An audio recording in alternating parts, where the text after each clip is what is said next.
말씀 어디예요? 오늘 제목이 뭐라고 그랬어요?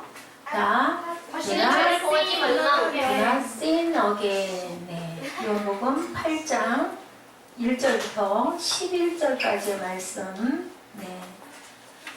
그것을 본문으로 다시는 죄를 범하지 말라. 이건 누가 말씀한 거예요? 예수님이 누구에게 뭐하다 잡혀온 여인에게 다른 날방 남자하고 집에 같이 있다가 그런 거예요? 맞아요? 처음 듣는 소리 같아. 맞아요. 뭐한 사람하고 같이 있다 잡혀와서 결혼을 안 한 사람하고 결혼을 그냥 한 가늠하다 잡혀온 여인에게 누구라고 그러죠? 이 여인의 이름이 누구라고 그래요? 여인의 이름이 렘브란트? 렘브란트는 화가 이름이고요. 가늠하다 잡혀온 여자를 하는데 글쎄요. 청년 시절에 이런 얘기가 있어요. 자, 유대인 철학자 여러분들 들어보셨을 것 같은데 마르틴 부버 나와 너라는 그런 제목의 책이 있습니다. 여러분들 저는 요즘에 아주 굉장히 피부로 많이 느끼는데 나와 나의 어떠한 목적을 달성하기 위해서 만드는 관계 여러분들 어떻게 생각하세요? 요즘엔 세상을 살아가면서 직장에서도 그렇고 심지어는 학교에서도 그렇고 어떤 면으로는 교회에서도 그렇고 또 어떤 그 영업을 하는 뭐라고 그러죠? 비즈니스맨 같은 경우에 자기의 개인 사업을 하는 그런 분들도 또한 그런 관계로 인하여서 교회도 그런 것 때문에 나가는 분들이 계시다고 그래요. 내가 그 교회를 나감으로 인하여 주변에 많은 사람들이 내 하고 있는 일을 좀 이용해 달라라는 홍보차 나가서 사람들과 친교를 한다라는 얘기를 제가 옛날에도 들었습니다. 제가 목사가 되기 전에도 그래서 교회를 어딜 나가야 된다? 되도록이면 영향력이 있고 조금 좀 중대형 교회를 나가서 많은 사람과 그룹이나 아니면은 그죠? 연합회나 이런 거를 통해서 사람들과의 관계를 넓혀간다. 나쁘지는 않겠죠. 근데 그것의 그 목적이 하나님을 만나고 주님께 예배드리는 게 목적이 아니라 내 직장이나 내 사업이나 나의 홍보를 내 PR을 위해서 나가서는 안 되겠죠. 하나님이 마치 같이 어떤 것의 연결고리 같은 그러한 이용을 하기 위해서 나가면 안 되는데 요즘 세상이 그런 것 같아요.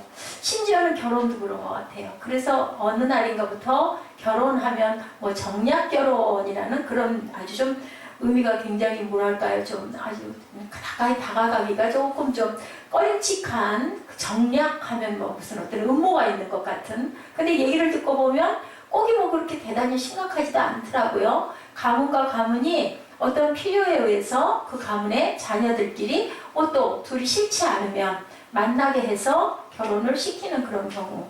이런 게 바로 뭘까요? 나와 그것과의 관계예요.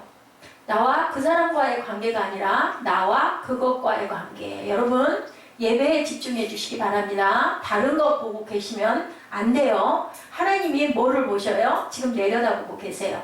너희들 뭐하고 있니? 예배 드린다고 교회에 앉아가지고 다른 데 정신 팔고 있니? 라고 말씀하세요. 예배에 집중해 주시기 바랍니다. 그래서 뭐예요? 나와 그것과의 관계가 아닌 누가? 마르틴 부버가 나와 너라는 책에 나와 있는 내용이에요. 너를 만나고 너를 이용하고 너를 버리는 관계, 바로 나와 그것과의 관계가 아닌 나와 너와의 관계가 돼야 된다. 순수하게 내가 당신을 보고 있습니다.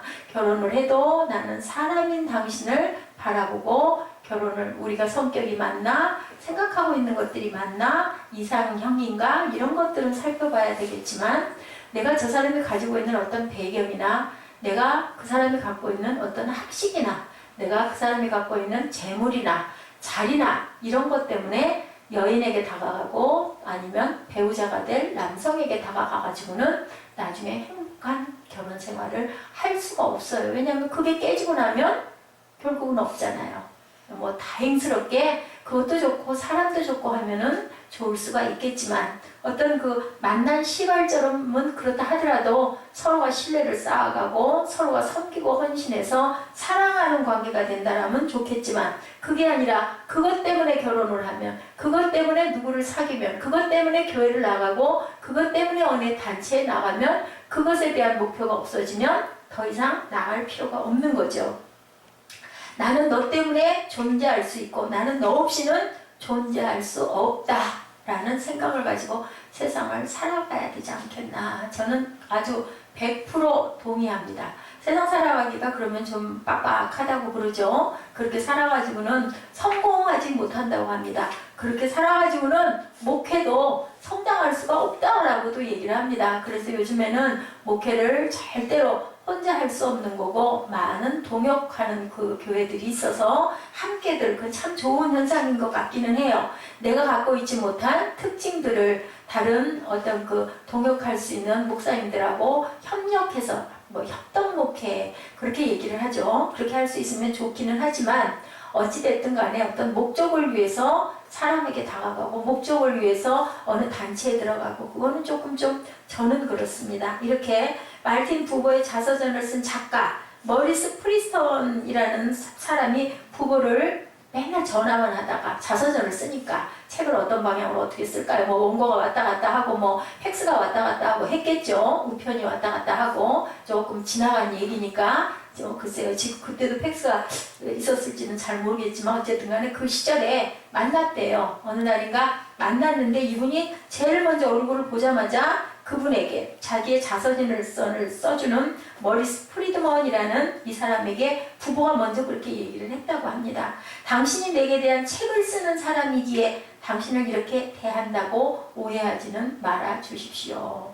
친절하게 대했겠죠. 찾아왔으니까. 당신은 다만 하나의 인간으로 내게 소중한 분이시기 때문에 내가 당신을 친절하게 맞아드리는 겁니다. 이제 이 사람의 그 어떤 삶의 철학이 녹아 있는 거예요. 근데 저도 그런 경향이 좀 있습니다. 누구를 만났을 때 나의 장점보다는 단점을 얘기를 해서 사람들이 때로는 저를 처음 만났을 때 좀 부담을 느끼는 경우가 있대요. 나중에 그거를 깨달았어요. 나는 그 사람에게 어떤 걸 바란 게 아니라 나는 사실은 이렇게 부족한 사람입니다 라는 얘기를 하다 보니까 아니면 뭐 우리 교회를 얘기를 하다 우리 교회 부분에 부족한 부분들을 얘기를 하다 보니까 기도해 주십시오 라고 얘기를 하고 이렇게 어려운 부분이 있습니다 라는 얘기를 상대방들은 나와 그것과의 관계처럼 보다 보니까 왠지 부담스러워 내가 거기 나갔다가는 이런 생각을 하게 된다는 거죠. 순수하게 동의해주고 어려우시겠습니다. 그러게요. 기도하지요. 하나님이 좋은 답을 주실 것이고 하나님이 또한 좋은 분들을 붙여주실 것입니다. 이렇게 순수하게 받아주시면 좋은데 날 보고 뭘 달라고 그러나? 날 보고 이걸 조금 좀 감당하라고 자꾸 저런 얘기를 의도적으로 하는 게 아닌가 이렇게 생각할 수도 있겠구나라는 생각을 했어요. 한 번만 더 소리를 내면 바깥으로 내쫓을 거예요. 사무엘 이쪽으로 떨어져 앉아. 몇 번 조용히 의미 있게 얘기를 하면 들어야지. 우리 사무엘 그러면 안 돼. 예배 시간에 오락하러 여기 왔어. 자, 예배 때 뭐 파워포인트를 치고 아니면 무엇을 동영상을 올려주고 화면을 띄워주고 굉장히 중요하죠. 예배를 돕는 거예요. 굉장히 그게 은혜가 있고 좋은 겁니다. 왜냐하면 그 설교를 하는 목사님이나 강사님을 도와서 효과를 있게 해주고 또 아니면 본문 말씀이나 본문에 나와 있는 구절들을 화면에 띄워줘서 우리들이 일일이 찾으려고 하다 보면 시간이 걸리니까 맥이 끊어지지 않게 하기 위해서 도와주는 거 참 큰 역할을 하는 거예요. 그런데 가장 중요한 것은 내가 무엇을 하러 여기 왔나? 예배를 드리러 여기 온 거예요. 그런데 예배 드리러 왔는데 여기 교회에 이런 부분들이 좀 필요하고 내가 그 기능을 좀 갖고 있으면 내가 그것을 봉사하는 거예요. 봉사라는 분은 더 부담이 더 있어야 돼요. 왜냐하면 봉사는 봉사로되 나는 예배 드리는 자이기 때문에 예배는 예배대로 집중을 해야 되고 또 나머지 그런 부분들도 손빠르게 눈빠르게 빨리빨리 진행하면서 나도 같이 은혜를 느껴야 돼요. 만약에 그 행위들로 인하여서 말씀이 하나도 들어오질 않고 집중이 안 되고 자꾸 다른 생각이 나고 다른 손놀림이나 다른 눈놀림 때문에 그 목사님의 말씀이 제대로 내 귀에 들어오지가 않고 그게 번거로워지면 그것은 안 하는 게 맞아요. 왜냐하면 목적이 하나님께 영광 돌리고 예배 드리러 이 자리에 왔는데, 그죠? 사무엘 아까 와가지고 습관이 안 됐기 때문에 어렵게 힘들게 해서 잘 시편도 띄워주고 본문도 띄워주고 착하게 잘했는데, 그러고 나서 모여 앉아가지고 쏙닥거리고 메모해가지고 메모지 찢어서 옮기고, 그러면 목사님 앞에서 마음이 어떨까? 특히나 사무엘이 그러면 안 돼. 응? 항상 얘기하지만 사무엘은 더구나 그러면 안 되지. 자, 당신은 다만 하나의 인간으로 내게 소중한 분이기 때문입니다. 이런 마음으로 사람을 만나야 된다. 이런 마음으로 예배에 임해야 된다. 이런 마음으로 교제해야 된다라고 저는 그렇게 생각합니다. 요즘엔 부부관계도 무서운 것 같아요. 그죠? 부부로 살면서도 어떤 부분에 나에게 유익을 끼칠 수 있는 사람이 내 주변에 나섰다 해서 거기에 꽂혀가지고 정신이 빠져버려서 가정이나 아니면 가족을 그냥 저기 세 번째, 네 번째로 놓게 되면은 하나님이 과연 기뻐하실까? 저는 요즘에 그런 생각을 많이 합니다. 출세라는 게 뭘까요? 여러분들 성공이라는 게 뭘까요? 그렇게 해서 뭐를 어떻게 할까요? 세상에서 얼마나 영화를 보고 살까요? 인생은 뭐 같다고요? 한낱 풀과 같고 시드는 꽃과 같다라고 말씀하고 계십니다. 골로새서에도 말씀하고 계시고 잠언에도 말씀하고 계시고, 그죠? 시편에도 말씀하고 계시고, 그렇게 왜 말씀들을 하실까요?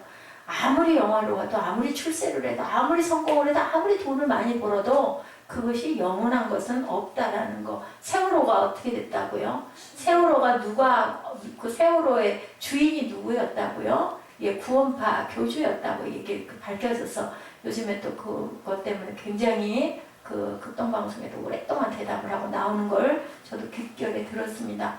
그런 온전치 못한 사람들이 경영하는 어떤 그 회사나 단체나 아니면 뭐 많더라고요. 우리도 모르는 뭐 커피도 그렇고요, 과자도 그렇고요, 음료수들도 그렇고요, 알지도 못하는데, 아니면 뭐 학교도 마찬가지고요. 그런 분들이 사장이고 그런 분들이 이사장이고 그런 분들이 회장인 그런 경우가 많아요. 우리는 모르는데, 근데 그것을 자꾸 사고 먹고 쓰고 이용하면 그 사람들을 돕는 거라는 거죠. 그러다 보니까 이런 재앙이 왔다. 뭐 이렇게 아까 하나님의 뜻이 어디 있는지 우리가 정확히 알 수는 없지만 보아건대 그러다 보니까 책임의 피를 하고 일선에 나서서 사태를 수습을 하거나 당당하게 책임지려고 하지 않고 나는 책임이 없다라고 그렇게 돌린다라는 그런 이야기를 들었습니다. 조금 옆으로 갔지만, 자, 그런데요, 마틴 부부가요, 부부의 얘기를 하다 말았죠.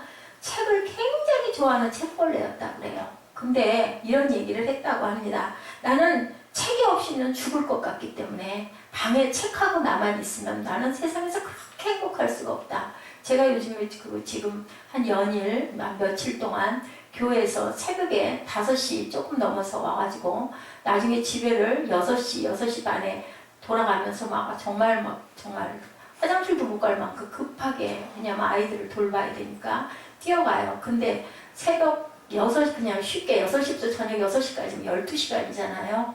12시간 중에서 제가 아마 한두 시간은 자는 것 같아요. 도저히 견디질 못해 자는데, 나머지 10시간은 10시간인지 1시간인지 모를 만큼 빠져가지고 제가 그렇게 나중에 너무 피곤하죠. 육신이다 보니까 뭐 어떻게 할 수가 없죠. 배도 너무 고프고 막 목도 너무 마르고 뭐 화장실도 너무 가고 싶고 그거를 못 가고 견디면서 누가 그걸 붙들고 그거 안 하면 안 돼 있는 것도 없는데도 불구하고 저는 이 마틴 부부가 책하고 방만 있으면, 방문을 닫아놓고 내가 책만 가지고 있으면 너무너무 행복하다라고 얘기를 했던 이 마음을 조금은 이해할 것 같아서 이 말씀을 드립니다. 며칠을 방에 틀어박혀서 문을 닫고 있어도 전혀 불편함이 없다, 축복이다라고 얘기를 해요. 그런데 자, 이 사람은 정말 사람에 대한 소중함을 아는 분이었던 것 같아요. 내가 다시 문을 열고 나가 누군가를 만날 수 있다는 희망이 있기 때문에 나는 이 책과 같이 있는 게 너무 기쁘다라고 얘기를 했대요. 나가서 내가 이 읽은 책을 가지고 전하고 그리고 기뻐하고 알려줌으로 인해서 또 나도 보람을, 목적이 있는 삶, 여러분들 생각해 보셨어요? 정말 기쁜 거예요. 목적이 있는 삶. 여러분들 지금 여기 앉아서 예배 드리는 목적이 뭐예요? 여러분들 왜 앉아서 예배 드리세요? 목적이 뭐예요? 예배 드려야 하니까, 수요 예배니까. 왜 예배 드리세요? 우리 에스 집사님 여기 앉아서 피곤한데 왜 예배 드리세요? 네, 하나님 만나려고, 그죠? 때로는 예배가 흡족하지 못할 때도 있고, 때로는 조금 지루하고 피곤하고 졸렵기도 하고, 끝나고 나면 아유 언제 가서 또 얼른 씻고 어떻게 하고 또 자고 또 내일 또 직장에 나가는데, 이런 게 있지만 쫓아올 때는 어때요? 예배가 가장 먼저야. 오늘은 수요 예배니까 늦지 말아야 돼, 빨리 가야 돼, 막 이런 마음으로 오잖아요. 달려오는 그 마음 자체를 하나님은 기뻐하신다라는 거죠. 마틴 부거는 그랬던 것 같아요. 목적이 있는 거예요. 내가 이 책을 열심히 읽고, 저도 그래요. 은혜를 느끼고 이걸 또 막 전해야지. 오늘도 그 렘브란트 이야기를 막 여기저기서 그 클릭을 해가지고 올려놓고, 뭐 안 해도 괜찮거든요. 말만 해도 괜찮아요. 근데 우리 블로그 누가 그렇게, 글쎄요, 요즘에는 한 60~70명씩 들어와서 봐서 뭐 때문일까 요새 자꾸 생각을 해요. 왜냐면 전에는 그냥 10몇 명, 20명 뭐 이랬던데, 그냥 연일 계속 보니까, 간간히 넘기다 보니 깜짝 놀랄 때가 있어요. 80~90명씩들도 들어오기도 하고, 내가 뭘 특별히 뭘 올리는 게 없이 거의 비슷하게 올리는데, 그러면 어때요? 마음이 뿌듯한 거죠. 우리가 일상을 살면서 직장 생활을 하고, 아니면 공부를 하고, 아니면 목회를 하고, 아니면은 또 뭐 어떤 자영업을 하고 하면서 내가 정말 먹고 살기만 위해서 허덕거린다면 얼마나 허무할까 하는 생각을 합니다. 아까 제가 오면서 우리 그 에스더 집사님하고 그런 얘기를 했어요. 요즘에 왜 그 교회 단체들이 왜 이렇게 세상에 손가락질을 받고 온전치가 못해서 사람들 이거 오르내릴 때마다 나는 이다라고 할 수도 없고 아니다라고도 할 수도 없고, 참 입장이 곤란하죠. 그런 얘기들을 안 믿는 사람들이 막 하는 걸 보면은 아유 왜들 그러는지 모르겠어. 캐톨릭은 안 그런데, 하다못해 절 같은 경우에만도 이렇게 이번 일로 인해서 많이 드러나서 이렇게 목소리를 내고 어떤 그 귀한 일들을 하고 하는데, 왜 우리 개신교들은 이렇게 조용한지 모르겠어 하는 얘기를 들었습니다. 그러면서 그런 얘기들을 많이 해요. 교회가 양적으로는 팽창을 했는데 질적으로 너무 약하다는 거죠.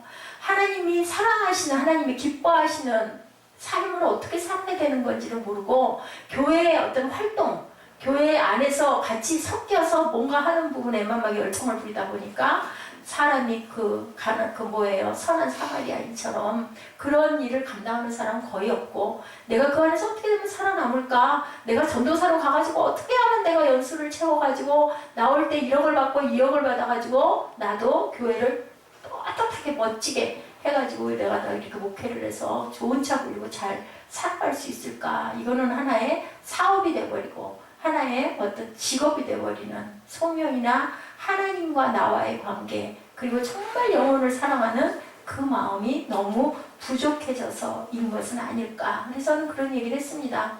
적은 교회들은 가족 단위여도 나쁘지 않다. 저는 요즘에 그래요. 제가 어쩌면 제 스케일이 작아서 그런지 모르겠습니다만은, 그럴라 할지라도 뭐 한 영혼이 천하보다 귀한데요. 한 영혼, 두 영혼, 세 영혼을 데리고도 하나님의 나라를 온전히 전해서 그 영혼이 나중에 자라가지고 누가 압니까? 그죠? 무디 목사 같은 목사님이 나올 수도 있고, 세계적으로 영향을 귀하게 끼치는 어떤 그런 훌륭한 인물이 될 수도 있고, 그것을 초석이 내가 좀 되다 가는 거죠. 저는 특히나 나이가 있기 때문에, 또 뭐 우리 그 에스더 집사님 같은 경우에도 또 그 나이대로 해서 한 30~40년 벌써 하나님이 이만큼 알았으니까 영향을 끼쳐서 내 가족에게, 내 남편에게, 아니면 뭐 그죠? 내 그 가장 가까운 사람들에게, 내 일가 친척에게, 아니면 내 시부모에게. 그 권혜윤 전도사님이 그렇잖아요. 그래서 시댁이 그 시어머니가 변화가 되다 보니까 시댁에 신우들이 많아가지고 신우 남편들이 다 변화돼서, 그 황진도 목사님이 신우 남편이에요. 하나도 믿지 않던 사람인데 목회를 꽤 열심히 잘 성장을 잘 시키셨어요. 성공했다라고 얘기를 하죠. 정말 목회 성공이 뭔지는 또 하나님의 시선이 있겠지만 어쨌든 간에 그렇게 될 수 있는 거예요. 일대에 꼭 뭐가 대단하게 막 우리는 생각이 막 교회 개척했다 아니면 뭐 1주년, 2주년, 3주년 되면 뭐 30년, 60년, 100명 좋죠. 그렇게 되면. 근데 그게 내 뜻대로 꼴이 됩니까? 또는 그 사람의 그릇이 부족하거나 아직 훈련이 덜 됐으면 그게 1대가 갈 수도 있고 2대가 갈 수도 있어요. 우리는 이것이 훈련 과정이다. 저는 그렇게 생각을 합니다. 가끔 때로 순간순간 낙심이 되고요. 굉장히 그 어떤 마음의 무게를 느낄 때가 많습니다. 한 달이면 이만큼씩 이렇게 나가고 이러는데 나는 도대체 뭐를 하고 있어서, 그죠? 주변에 너무 도움을 많이 받아서 너무 미안하다. 내가 과연 이 자리에 서 있을 수 있는 그런 자격이나 있는 사람인가. 너무 부족하기 때문에 내가 이러고 있는 건 아닌가. 어떤 그런 의문과 그런 시기에 간간히 순간순간 빠질 때가 많아요. 어쩌겠습니까? 억지로 되는 거 아닌 거고 하나님 사랑하는 마음으로 제가 이 자리에 서지 않았다면 제가 10시간, 12시간씩 하나님 나라에 빠져가지고 그렇게 행복할 수 있을까요? 어떻게 보면 저한테 복이구나 하는 생각이 듭니다. 제가 교회만 왔다 갔다 하는 집사였다면, 권사였다면 과연 그만큼 몰두해서 하나님 외에는 아무것도 생각을 안 할 만큼 그렇게 빠질 수 있을까? 이것도 내 힘으로 되는 게 아니죠. 하나님은 살아계신 하나님의 아들이십니다. 주님은 그렇게 고백했던 베드로의 그 고백이 베드로가 한 게 아니라 누가? 하늘 아버지가 알려주셨다라는 것처럼 아버지께서 저를 불쌍히 여기셔서 이 자리에 세워놓으시고 이렇게 문을 열고 이제는 문을 연 거, 이제 문을 연 거예요. 그랬다면 그 뒤로 저는 잘 모르겠지만 따라오는 사람이 한 사람만 있다 하더라도 그 문 열림은 그죠? 또 열리고 또 열리고 그 길을 따라서 터널을 빠져나가는 그것을 따라서 그것이 끝나는 그 지점에는 환한 광명의 세상이 오지 않을까라는 그런 생각을 해봅니다. 예, 이렇게 이 마틴 부고는 유대인으로서는 처음에 시온주의 운동에 헌신을 한 사람이었다고 그래요. 아까 그분이 얘기를 했죠. 다시 문을 열고 나가 누군가를 만날 수 있는 희망이 있기 때문이다. 네, 시온주의 운동을 떠나서 유대인과 아랍인의 대화 그리고 평화 공존을 위해서 나중에는 헌신을 했다고 하죠. 나중에 유대인들이 아랍인들을 거칠게 대하는 모습을 보고 그랬다고 그래요. 그 결과로 그는 많은 동족 유대인들의 미움을 받았지만 그를 미워하는 모든 사람들을 정말 진지하고 정성스럽게 대접했다라는 그러한 그 내용이 나와 있습니다. 그러니 우리는 결국은 뭐예요? 주님의 마음이에요. 이웃을 사랑하고 나를 미워하는 자들, 아까도 얘기를 했지만 나를 사랑하고 나를 뭐 좋아하는 사람들한테 당연히 우리가 상냥하고 웃는데 그게 아니라 나를 해치고 미워하는 사람들을 우리가 품고 긍휼히 여기고 친절히 대해주고 이랬을 때 그 복이 나에게 돌아오고 내 후대에게 돌아온다. 나는 억울한데. 그래서 예수 믿는 사람들이 참 핍박도 많이 받고 말씀에 있잖아요. 내 부모와 내 자녀와 내 형제와 전토를 벌인 자는 당대에 분명히 수백 배의 복을 받을 건데 합해서 뭣도 받는다? 환난도 수백 배 받을 것이다 라고 말씀하고 있어요. 우리가 이 생에서만 살다 죽을 것 같으면 너무 억울한 일이에요. 예수님은 얼마나 억울하시겠습니까? 그죠? 그 영생이 없다면 그 짧은 세상 살려고 그리고 고생하다 십자가에 못 박혀 돌아가시니까 그리고 또한 그 믿다가 돌아간 많은 순교자들 예수님 제자들도 보면 다 그렇죠. 그런데 그게 끝이 아니라는 얘기죠. 우리가 보이는 것만 보려면 그까지가 얼마 안 되는 거예요. 보이지 않는 세계가 훨씬 더 많고 깊죠. 예, 이랬다고 그래요. 그래서 자, 유명한 벤구리온 수상과도 정치적으로 입장의 차이로 극심한 갈등을 빚었을 때 부부와 85세 생일을 맞았을 때 벤구리온이 누군가 저는 이 말씀 중에 이것을 한번 자세히 봤어요. 이스라엘을 세운 건국한 아버지예요. 그 우리 조상 있죠. 그 옥녀 전설 뭐 이런 거 있는 것처럼 나라를 이스라엘을 세운 왕이더라고요. 수상이더라고요. 총독이더라고요. 예, 이 사람과 만났을 때도 금방 서로 마음이 합해졌다고 그래요. 나는 당신을 반대할 수밖에 없어. 벤구리온 수상이 그렇게 얘기를 했대요. 그에게 유명한 축하 전문을 85세 생일을 맞았을 때 보냈다라는 얘기죠. 왜냐하면 정치적인 입장의 차이로 갈등을 빚었는데도 불구하고 85세 생일 때 이 건국의 아버지였던 수상이 전문을 보냈대요. I oppose you, I honor you 라고 얘기했다고 합니다. 나는 당신을 반대할 수밖에 없어. 그러나 당신을 존경하오. 입장이 다르다 하더라도, 그죠? 그렇다 하더라도 어느 면으로는 이해가 가고 우리의 그 주장이 다르다 할지라도 포용할 줄 알아야 된다. 자, 이렇게 사람을 존중하는 일생을 산 이유에 대해서 질문을 받았을 때 그는 하늘을 가리켜서 얘기했대요. 우리 모두가 저 영원하신 당신 이트로노단의 모습대로 지어진 존재이기 때문이죠. 오늘 우리가 읽은 본문 얘기입니다. 간음의 죄를 짓고 끌려온 여인이 돌로 쳐 죽을 위기에 처했어요. 그 자리에 모여있던 사람들은 모두 다 그 여인을 어떻게 할 거냐. 이거 누구에게? 예수님을 공경에 갖다가 빠뜨리려고 지금 이거를 누가 바리새인들과 유대인들이 음모를 꾸미고 있는 거예요. 왜냐하면 무슨 죄를 지었느냐가 상관없이 그녀는 여전히 소중한 하나님의 작품이기 때문에 예수님은 어떻게 했어요? 그 여인이 무슨 죄를 지었든 간음의 죄를 지었든 도둑의 누명을 쓴 도둑의 죄를 지었든 어떠한 나쁜 죄를 지었든 예수님에게는 여기서 저는 많은 큰 깨달음을 얻은 부분이 있어요. 맞구나, 그렇구나.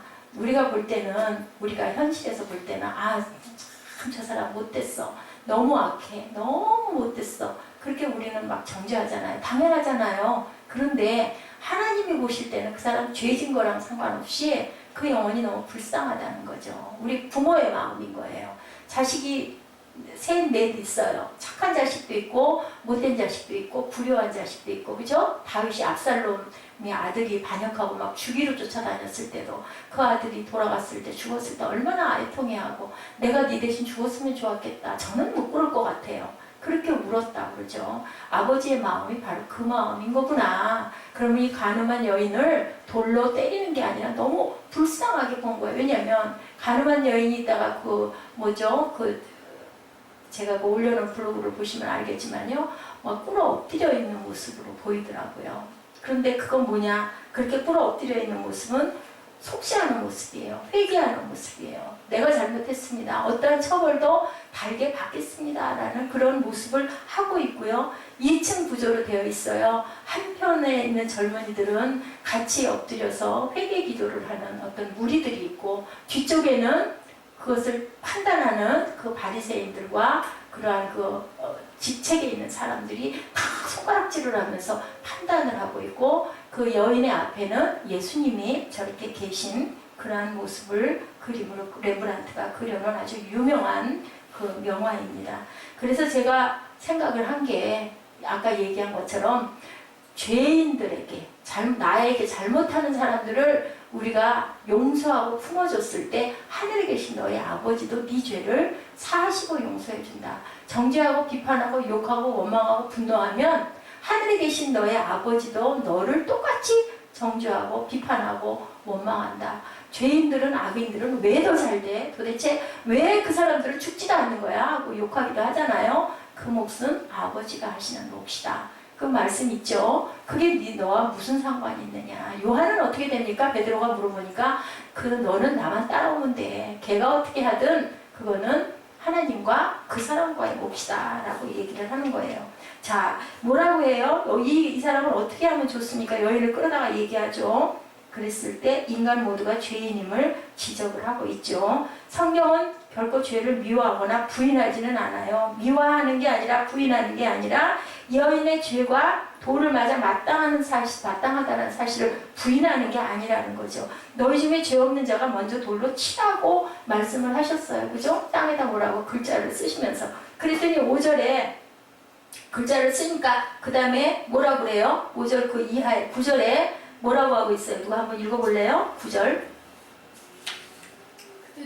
그들이 이 말씀을 듣고 양심의 가책을 느껴 어른으로 시작하여 젊은이까지 하나씩 나가고 오직 예수와 그 가운데 사는 여자만 남았어요. 네, 요즘보다는 양심적이에요. 요즘 같아서는 뭐 하나씩 왜 가요? 씩뚝 떼죠. 나는 그런 거 난 잘못한 일 없어. 저 여자는 당연히 법을 어겼고 아까 말한 것처럼 배우자가 아닌 사람하고 동침을 했으니까 간음을 했으니까 당연히 죽어 마땅하고 이 법이 돌로 치는 법이 근데 로마법에는 그 돌로 치는 것을 금지했다 그래요. 모세법에는 돌로 치라 그랬어요. 그래서 예수님을 함정에 빠뜨리려고 바리새인들과 유대인들이 예수님 앞으로 끌고 온 거예요. 네 똑똑하니까 그럼 너 어떻게 할 거야 이럴 때. 그러면 돌로 치라고 하면 로마법을 어기는 거고요. 그리고 놔 보내줘라 하면 모세법을 어기는 거예요. 둘 다 법을 어기는 거기 때문에 그것을 어떻게 할 거야 하고 딱 시험을 하는 거죠. 그랬을 때 예수께서는 말씀하시죠. 너희 중에 죄 없는 자가 그럼 먼저 돌로 쳐라고 얘기를 합니다. 그 글자에 뜬 글자가 뭔지는 정확하게 나와 있지 않은데 전승에 의하면 각자의 죄들을 주님께서는 다 아시기 때문에 땅에다가 썼대요. 예지의 죄는 뭐고 보라의 죄는 뭐고 사무의 죄는 뭐고 하고 글자에 쓰시고 그러다 보니까 젊은 사람까지 나이 든 사람부터 젊은 사람까지 다들 그걸 보다가 말고 슬금슬금 피해서 간 거예요. 응? 왜? 가책을 느껴가지고 그럼 나도 죄가 있네. 오유 나도 죄가 있네. 때릴 수 없겠네. 그리고 갔다라는 얘기죠. 지금 시절로 보면 너무너무 순진한 거죠. 지금 같으면 뭐 시침 딱 떼고 돌집어 던질 수 있을 것 같죠. 그죠? 자, 이렇게 사람들이 당연한 자신의 죄를 묵과하고 다른 사람의 죄를 지적하는 일에만 열을 올리는 이유가 어디에 있을까? 왜 그럴까요? 요즘 세상 같으면 그럴 건데 사람이요 악해지기 시작하면 정말 끝도 없이 악해지죠. 제가 오늘 새벽에도 이렇게 설교를 했습니다마는 사람 처음에 이렇게 한번 이렇게 때릴 때가 우리 아이들도 마찬가지예요. 누가 한번 툭 때릴 때가 시작이 어렵죠. 나중에는 때리는 게 습관이 되면 자꾸 때리게 되고 더 심하게 때리게 되고 살인죄도 그런다고 그러죠. 처음에는 가볍게 있다 나중에는 아주 정말 뭐라고 입에 담을 수도 없을 만큼 잔인한 방법으로 사람을 죽이기도 하는 그런 우리 안에 있는 죄성이 악이 발동을 하는 거예요. 야고보서 2장 10절 11절에 누구든지 온 율법을 지키다가 그 하나를 범하면 모두 범한 자가 되나니 간음하지 말라 하시니가 또한 살인하지 말라 하였은즉 내가 비록 간음하지 아니하여도 살인하면 율법을 범한 자가 되나니. 네. 한 감옥의 방에요 수감된 두 죄수가 있었다고 그래요. 한 사람은 간음죄를 범했고 한 사람은 살인죄를 범했대요. 둘이 서로 얘기했다고 그래요. 아유 그 연약한 여자를 왜 당신은 간음을 해? 그 인간이 할 짓이야 라고 얘기를 하니까 간음죄를 진 사람이 살인죄를 진 사람에게 뭐라고 말했을까요? 당신은 그래 그 노인을 그걸 그렇게 해서 죽여 그렇게 잔인하게 그 죽일 수가 있어? 어때요? 둘 다 똑같이 죄를 지었는데 서로가 어떤 죄가 더 크다 어떤 죄가 더 잔인하다 얘기하는데 똑같다라는 얘기를 하고 있어요. 자 이렇게 성경은 바로 이웃의 죄를 비난하며 자기 죄를 보지 못하는 우리의 모습이다 라고 지적하고 있습니다. 그래서 모든 사람이 죄를 범하였음에 의인은 없나니 하나도 없다. 여러분들 천국이 있어요. 분명한 것은. 안 그러면 뭐하러 예배드리세요? 안 그러면 뭐하러 헌금하세요? 안 그러면 한 영혼이 귀하다고 어떻게든지 전도해서 교회 나오게 하려고 왜 하세요? 뭐 우리 교회 성도 한 명이라도 더 있으면 재정도 그렇고 혼자 드리는 것보다 좋아서 좋죠. 그런 부분도 있지만 왜요? 천국이 분명히 있기 때문에 그 내가 아는 누군가가 지옥에 떨어지면 안 되잖아요. 그 마음을 우리가 가져야 돼요. 자, 성경이 바로 이웃의 죄를 비난하면서 자기 죄를 보지 못하는 우리의 모습이라고 얘기하고 있는데 자, 당신과 내가 가늠한 죄인이라는 거죠. 직접 나는 가늠하지 않았지만 또 다른 죄를 우리는 짓고 있다라는 것을 생각해봐라. 예수 안에만 용서가 있음을 또한 이 본문 말씀에서는 선언하고 계세요. 11절에 나도 너를 정죄하지 아니하노니 라고 주님의 말씀하시죠. 내가 너를 용서한다라는 거예요. 그러면 그게 왜